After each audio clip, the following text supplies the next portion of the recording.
Hi, my name is Susan. Hi, my name's Verity. And we have been to EGX and we had a look at quite a few games. Yes, we have. I free ran through the crowd to get to Mirror's Edge and I still had to wait in a queue for like 40 minutes. It was quite a small zone though, wasn't it, for Mirror's Edge? It was quite small, but what I didn't realise was that they had like two batches going in at once. Like the first batch, you'd watch a video before you play the demo. And what was in the video? So the video was like an introduction to Mirror's Edge. The previous game or the whole concept? The whole concept. So it was like one of the leads talking about, what they try to do with the game and a lot of kind of what we already know or what you already know, that if you play the previous Mirror's Edge, like the kind of aim of the game is sort of like full immersion through first person kind of free running. So it's all about trying to keep the flow going, like in your movement. Right. A lot of time in the last game it didn't help because it just like ran smack bang into like a wall instead of like climbing it. And just talking about how Mirror's Edge, well actually it's Mirror's Edge Catalyst, isn't it? It's not Mirror's Edge. Mirror's Edge Catalyst is the prequel to the first game.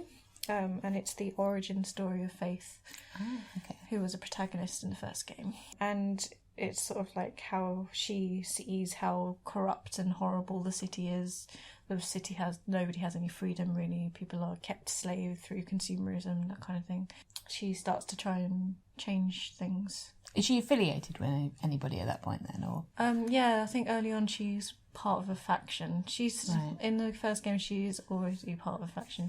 She's part of the faction in this game, and then I get the feeling that a lot of story-related things happen. That means she becomes more of a key figure rather than sort of like just another member. Right. And then, so once you've done that, and then you'd like go and sit down. And thankfully, having waited in the queue for like for however long it was, I got to watch other people play in the demo, which meant that when I actually came to play the demo, I didn't suck as badly as I thought I would. I knew like where to go. That was my alien isolation manoeuvre last year. Yeah, particularly for like so the demo, they had the beginning part of it, which was just her walking and then getting out of where she needs to go, and then they were like, oh, we're going to skip you forward so you can see more of the city, which is fine. Went to an area which had like 3 missions that you could like do. The first one would be like a dash, so a speed run. Right. Get to the goal as quickly as you can type thing. And the paths were marked with arrows, but obviously it was more expedient to not follow the arrows, but you had to kind of find your own path. But it still do I haven't played much Mirror's Edge, but they highlight things in red that you can jump on, don't they? It still does all of that. It still does that, which is really useful. And what's actually quite cute as well is that some of the walls, like where you can run up them, have like little footprints on them so that you can like run up them or cool. Not. Anyway, and the second type of mission was a delivery mission. Right. You had to run and grab a package and then like run again, and you would encounter police, as it were, on the way, and you could fight them, and that's when you got like a flavour of the combat. And the combat was so much better. Yeah, in what way? Than the first game. Just like the first game, like bits of it were like really awkward. Like you could play the game as a pacifist, so you could try and disarm people and then throw away the gun, or you could use it to shoot them in the face or whatever. Right. But this one you didn't need to, and it was so simple to just press the X button a couple of times and she would combo like really easily, which I don't remember being so simple in the first game. Or maybe I was just a really bad player. And they introduced like finishing moves as well, or like because it's first person perspective, then occasionally like if you did it correctly you would zoom out and you would see Faith like actually deliver some kind of crazy kung fu move.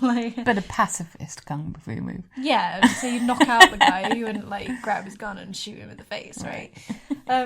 That was really good, really fluid. So like you could just run and just punch someone in the face and run away again. Like you didn't really need to engage too much, unless you wanted to be a bit fancy.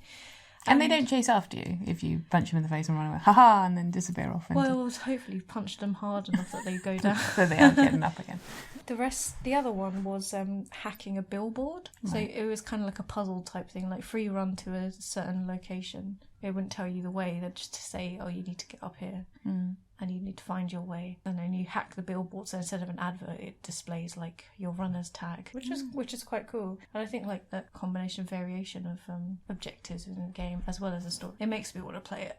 Is it open world or level based? You know, I'm not entirely sure. I think it's like the last game was. I seem to remember very little I played. It was level based. I think I don't remember it being. Because you could explore open. the level, but you'd still have like an objective to do. If you were on the rooftops, it was a bit more open. But obviously, if you were like in an office building, you had a set path, and if you deviated from that path, you get shot in the face. There's be a lot of face shooting for a pacifistic game. Do you think they'll ever bring out like a pizza delivery DLC? From Mirror's Edge? I think that would be awesome. It's like, get this pizza to the other end of the level before it's gold. I think that'd be quite fun. They could, but you know, there was a lot of white in the game. Like the surfaces were all like very clean and stuff at the very. Who is cleaning those rooftops? That's what I was wondering. Apart from like the footprints on like the running. You know, the city's called Glass. You know, everything's supposed to be like shiny. Oh, okay. Even the rooftops. I see. But yeah, I enjoyed it actually. Okay. I enjoyed it, and we got a good amount of time with the demo as well. Yeah, you seem to be on there a lot long. Because I mean, I played lots of things whilst you were still. Yeah, that's what I was just thinking. You were texting me, it's like, oh, I've just finished this. Oh, I've just finished that. Oh, I've just finished that. I'm just like, I'm still in the queue for Mirror's Edge, but it did not look as awful as the queue for Battlefront. So no. Nothing looked as awful as the queue for Battlefront. No, you had to really have your queuing legs on for that one. Yeah.